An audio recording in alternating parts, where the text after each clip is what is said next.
he said, I think it was the worst mistake for the Mnangagwa faction not to pay Rutendo Matinyarare his monies because Rutendo is singing on social media and he is actually using one stone to hit the family of Mnangagwa, to hit Budawashe Tagwirei, and also to hit Rutendo and Chivayo. And guess what? He is substantiating what he is saying. Unlike many who goes after ZANU-PF, you cannot lie. Something that you cannot say, no, someone used AI. He is producing evidence, and ZANU-PF seems to be really having a hard time dealing with Rutendo Matinyarare. So he has written something, it's quite lengthy. I will look at exactly what prompted him to respond in such a manner. I think it was Rutendo Chivayo who wrote something saying empty vessel making the loudest noise, talking about Rutendo Matinyarare, and Rutendo had to hit back to prove that he's not just an empty vessel. Greetings and welcome to your lovely channel, the Hlonipani Global News. If you are watching us for the very first time, please do remember to press the red or black subscribe button so that next time when we beam live, you become the very first one to watch us. So this is what Rutendo Matinyarare says. Number one, he says, you are not going to silence me from criticizing Constitutional Amendment Bill 3 and examining the architects who want to use it to catapult themselves into public office by saying, I am better because Guda and Junior were the ones who looked for me after being taxed by the president to get me to fight sanctions, fix Guda's damaged image, pay for legal bills to fight SA banks that were implementing sanctions, and compensate me for work done. I did my job, removed sanctions, but he did not completely pay. But he did not complete paying the legal bills, and he did not compensate me. So Guda owes me for the expertise that the president sent him to seek me out for. Demanding such money is not being bitter. It is demanding payment for work done to avoid prescription of the debt, because debt can expire in 3 years if you don't demand it. If all I was good at is speaking English, why would the president need to send his son, Guda, to the CIO and his ambassador to look for me to do a job they paid over 4.5 million to lobbyists who failed? Yet he could have used you or anyone else. There is nothing you have done in your life that beats me removing sanctions by getting the UN to come and measure the impact of sanctions, us using that report of the UN to go to court against the US president, getting him, the most powerful man in the world, to respond to our papers in South African courts, which convinced the South African government to champion the fight against US sanctions on Zimbabwe, and then getting Congress to contact me and accept to do an impact assessment that I asked them to do, which led them, the same body that asked for sanctions through Zitera, to write a report asking Biden to remove sanctions, and sanctions were removed.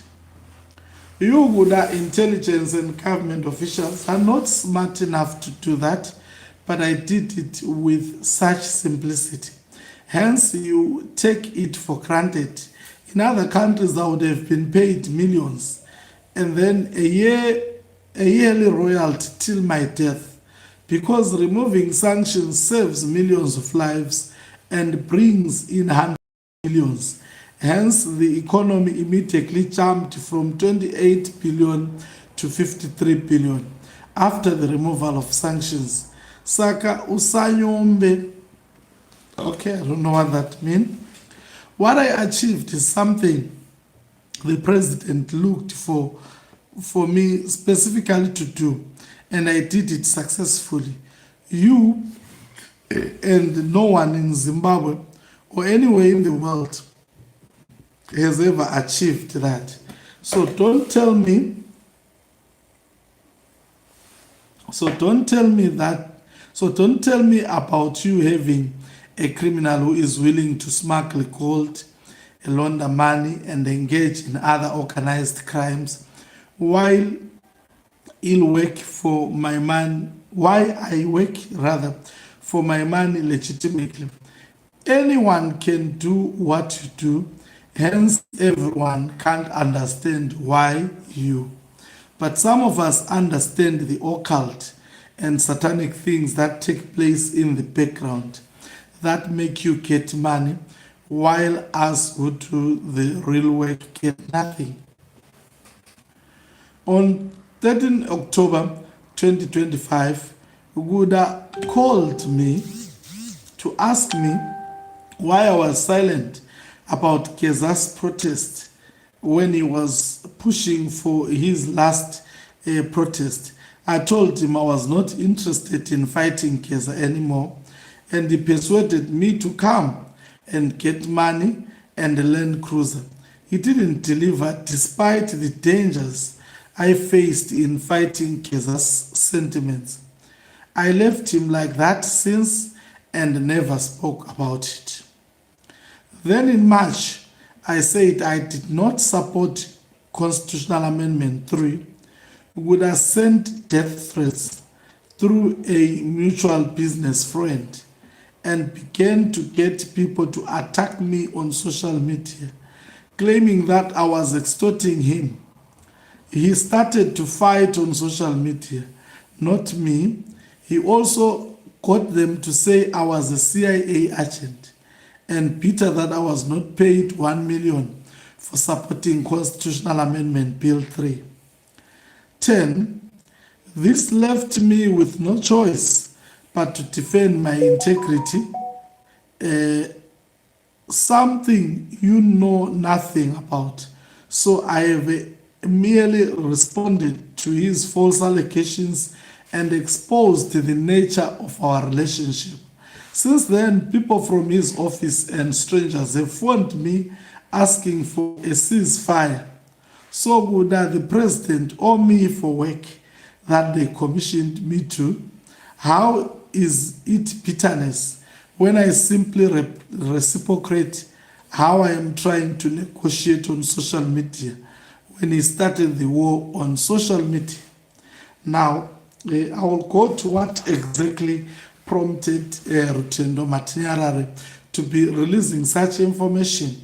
It's quite crucial. That's why, sometimes you don't have to summarize such information.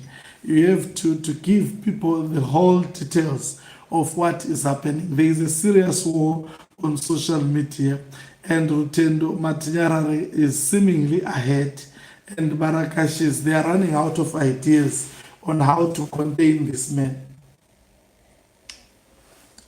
So it began by Rutendo Chivayo saying, empty vessel making the loudest noise. I hope I'm going to read this very fast. It was after Rutendo wrote something that Guda and Rutendo don't need mediators. And then he says, constantly coming across, this is Rutendo Chivayo. Rutendo was desperate and bitter about his imaginary fallout with Guda, or his assumption that he holds superior opinions on Cape 3, or later on his wishful thinking that he has some hold over political power is really nauseating. It's high time you get out of his whimsical dream and accept the reality that not every billionaire can be extorted, especially through social media. Only a half-witted person can make the assumption that the richest man in Zimbabwe, who owns majority shares in multiple listed companies across the world, who can see any head of state in Africa without an appointment, can stoop so low to try and negotiate with somebody who has no other ability than to speak English on social media. It's rather unfortunate, if not idiotic, to peddle the falsehood that such accomplished business people like Guda, who is my role model, who would waste sorry, would waste the little time he has in between closing big deals to try and send emissaries to negotiate with you. Don't think too highly of yourself, young man. The sooner you wake up from the fallacy, the better for you. If you disagree with Huda or every other reasonable Zimbabwean on Cape 3, that is fine. You are at liberty to share the same views with the majority. However, the buck does not stop with you. Zimbabweans have overwhelmingly supported the bill, judging from the public consultation process, and it is up to Parliament, not a useless Rutendo somewhere in Johannesburg, or some relevance-seeking journalist who assume they certainly know the Zimbabwean constitution more than anyone else. The reality is that if the MPs approve Cape 3, President Mnangagwa will inevitably sign it into law, which binds everyone, including you. If by some stretch of imagination the bill is not supported in Parliament, the masses will still overwhelmingly vote in favor of it in a referendum because ZANU-PF is a people's party. I need not, however, remind you who is two-thirds majority in Parliament, so you can judge the outcome by yourself. Your illusion that people being sent by Huda are calling you is laughable. Who is calling you? Uswazi Fonere, you a small boy. Don't waste everyone's time fabricating relevance which you don't have, or perhaps are hardly left with. Cape 3 is a national issue which enjoys the full support of the Presidium, Cabinet and the masses. Don't use the bill to spare controversy, to extort a living out of an accomplished people like Kuda. Whatever noise you make, no matter how loud your barks, may become the fate of Cape 3 is not in your hands, and your manufactured controversies, your extortionate mentality will never earn you a cent. Please be guided. So this is the message that was carelessly sent by Tagwirei and Chivayo, thinking that he can outsmart Rutendo Matinyarare. But from the look of things, it appeared Rutendo Matinyarare had the upper hand. He has a lot of information in his storeroom. He was waiting for Tagwirei and Chivayo to be this reckless to expose him that in fact he is the one who is lying.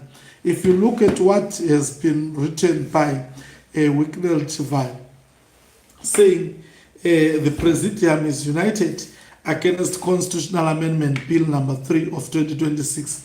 That's a lie.